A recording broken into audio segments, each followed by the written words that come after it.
बिस्मिल्लाहिर्रहमानिर्रहीम अस्सलाम वालेकुम। सिर्फ चंद दिन रह गए हैं कि पाकिस्तान में पीएसएल शुरू होने वाला है और चंद दिन पहले कि पीएसएल स्टार्ट हो बैरून ममालिक से प्लेयर्स यहाँ पर आए और सबसे ज़्यादा अगर सिक्योर कोई सिटी समझी जा रही है मैचेस के लिए तो वो लाहौर थी। और अब आप देख लीजिए कि लाहौर के ये करीबन हार्ट का आप कह सकते हैं, एक दिल है ये एरिया लाहौर का अनारकली, और यहाँ पर आकर एक बहुत बड़ा हमला होता है। और सबसे पहले हमारा जो काम होता है कि मीडिया के ऊपर एक खबर चलवानी है कि जी ये सिलेंडर धमाका था, और पूरे मीडिया पर चला दिया है ताकि किसी को पता ना चले। हालिया जो चाइनीज जितने बेचारे लोग मरे थे, जब याद कीजिए उन पर हमला हुआ था तो हमने क्या हरकत की थी, सारे मीडिया चैनल्स पर कह दिया जी सिलेंडर धमाका सिलेंडर। तो चाइना ने कितनी नाराजगी का इजहार किया, कितना वो हाथ शुगर उनके मीडिया पर, उनके एडिटर्स ने यहां तक गुफ्तगू की थी। इस वीडियो की अहम डिस्कशन चलती रहेगी, लेकिन इससे पहले आप वीडियो को लाइक करें, हकीकत टीवी को सब्सक्राइब कर लें और बेल आइकन पर जरूर क्लिक करें कि अगर आप कुछ नहीं कर सकते तो हमारे मिसाइल तैयार है, हम खुद बदला लेंगे। अब सूरत हाल ये पैदा होती है कि अर्बन एरियाज के अंदर ये जो हमला हुआ ये टिपिकल बिल्कुल खालिसतन इंडिया के इंटेलिजेंस एजेंसी रॉ का काम है। और ये करते किस तरह है, देखिए मेजर गौरव आर्या से आप पूछें, अब आप देखेंगे वो सारी दुनिया के सामने एक बात रखता है कि भाई तुम कहते थे कि अफगानिस्तान से हम ऑपरेट करते हैं, तो अफगानिस्तान की तो जंग खत्म हो चुकी है, तो फिर बताओ हम अब कहाँ से ऑपरेट करें।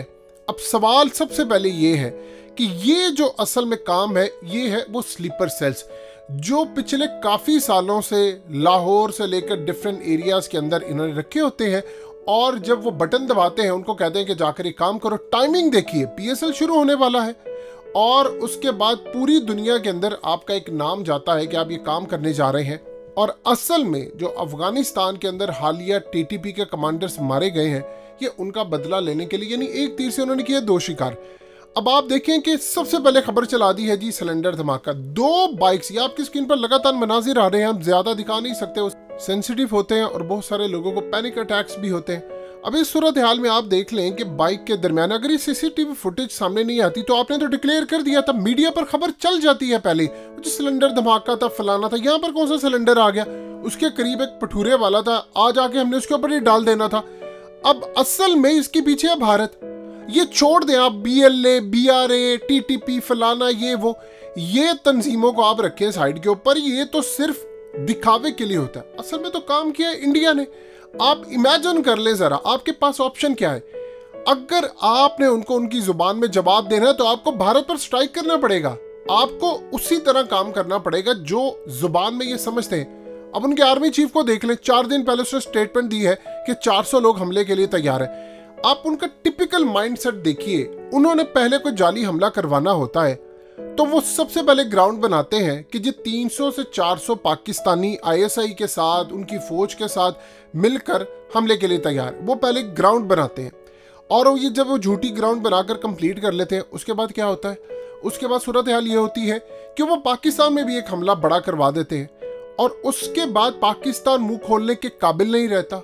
यानी हम कह ही नहीं सकते, वो पाकिस्तान अपने मामला पे इंगेज होता है, उधर भारत करवा देता है और फिर वो नाम डाल देते हैं। यानी उन्हें पुलवामा करवाना था तो उन्होंने पाकिस्तान के साथ क्या हशर किया, पहले ये सब करवा के हमें काम ये करना है कि आपको उनकी मिलिट्री इंस्टॉलेशन पर जाकर स्ट्राइक करना है, क्योंकि वहीं से ये सारे प्लान्स बनते हैं। अदरवाइज तो आप फिर रोते रहे।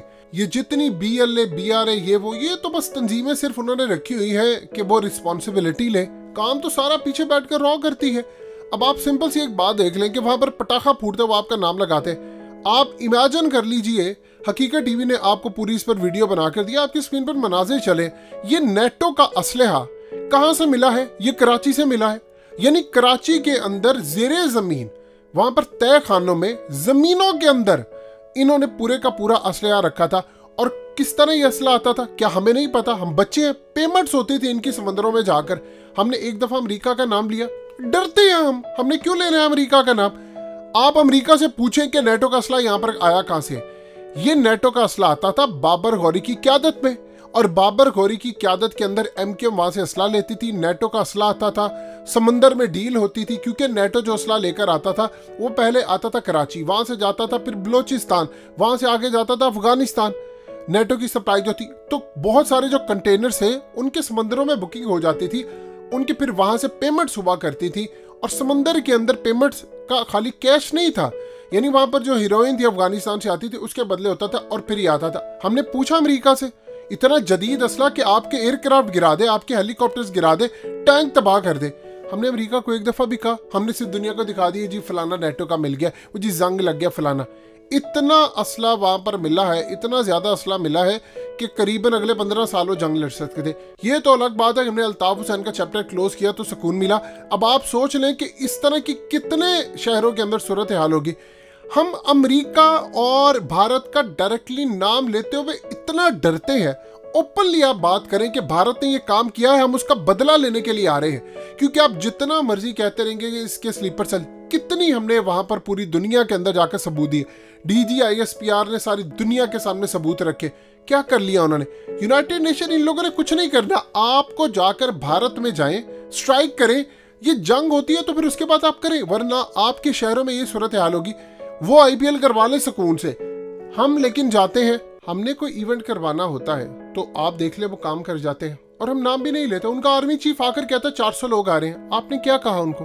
पाकिस्तान की सूरत हाल डे बाय डे खराब हो रही है और यहाँ पर डंके बजाए जा रहे हैं जी उस्मान बुज़दार पहले नंबर पर आया। अगर उस्मान बुज़दार जैसा वजीर आला पहले नंबर पर आया तो आप बाकी 3 नालायकों की हालत देख लें। यानी आप 4 नालायक उठा लें और पूछे जी सबसे कम नालायक कौन है, तो आप किसी को अवार्ड दे दें, फिर उसके बाद कहें कि देखा ये तो नंबर 1 आ गया। यानी आप सोच लें फिर बाकी जो 3 नालायक हैं, यानी 3 जो चीफ मिनिस्टर्स हैं, वो कितने ज्यादा नालायक हैं कि उस्मान बुज़दार अगर नंबर 1 आ गया। इस मुल्क का अलमिया देख लें कि अब ये सूरत हाल होगी। अब आप इमेजिन कर लें कि मुल्क की सूरत हाल क्या है इस वक्त। आपकी सिक्योरिटी दाव पर लगी है। हमें कब तक इतना पैसा कौम टैक्स दे देकर मर गई है, सिक्योरिटी नाम की चीज नहीं है। यानी पुलिस अपना काम नहीं कर रही, इदारे अपना काम। अब शेख रशीद ने कहा जी हमने इंटेलिजेंस सारी थी हमारे पास कि जी वो आ रहे हैं, कुछ हमला होने जा रहे हैं। आपको भारत को जवाब देना है, आपके पास दूसरी ऑप्शन नहीं है। मुंह से निकाले नाम कि भारत ने ये काम किया है, हम उनके पास जाएंगे, सबूत ये है। यूनाइटेड नेशन ने नहीं करना, हम स्ट्राइक करेंगे, होती है लड़ाई हो जाए। रोज रोज के तमाशों से ये इतना जो एरिया है ये असल में बिजनेस हब है, सारे इंपोर्टर्स वहां पर बैठे हैं। इसके साथ आप एरिया देखते हैं तो शालमी है, उससे आगे आप देखते हैं उर्दू बाजार है, उससे पीछे आप देखते हैं गवाल मंडी है जो नवाज शरीफ का करीब एरिया था, या उसके बाद पीछे देखते हैं तो रेलवे स्टेशन वाली साइड आती है। यानी पूरा ओवरऑल अगर आप देखते हैं तो ये बिजनेस हब है। अब वहां पर आप ये हालत करते हैं तो बताइए ऑलरेडी लोगों के पास हालात नहीं है, कारोबार नहीं है, तो वो कहां पर जाएंगे? फिर आप डंके की चोट पर कहते हैं मैंने कहा था ना कि लोगों से हम इतना टैक्स वसूल करेंगे, और कर लिया। बताएं उसके बदले आवाम को क्या सहूलत मिली है? यहाँ पर गाड़ी नहीं जा सकती। अगर आपने कभी इन एरियाज में जाना हो तो आपको बाइक पर भी सम टाइम जगह नहीं मिलती। सो इस सूरत हाल में आप अच्छी तरह समझ लें कि भारत ने आपके साथ इस वक्त अगला जो कुछ अरसा है वो नई लहर शुरू करने का प्लान कर लिया है। आप अगर उसको जाकर जवाब नहीं देंगे तो ये सिलसिला नहीं रुकेगा। बाकी बैठकर इस पर डालते रहे। अगर CCTV फुटेज ना आती तो आज आप ये खबर सुन रहे होते कि ये सिलेंडर धमाका ही था और ये कोई दहशतगर्दी नहीं थी, ये वैसे ही था। तो इस सूरत हाल में आप अच्छी तरह समझ लें कि हमें करना क्या है, हमें भारत को किस तरह जवाब देना है। इसके अलावा दूसरी ऑप्शन नहीं है, वरना यही सूरत हाल फेस करने के लिए आप फिर तैयार रहे।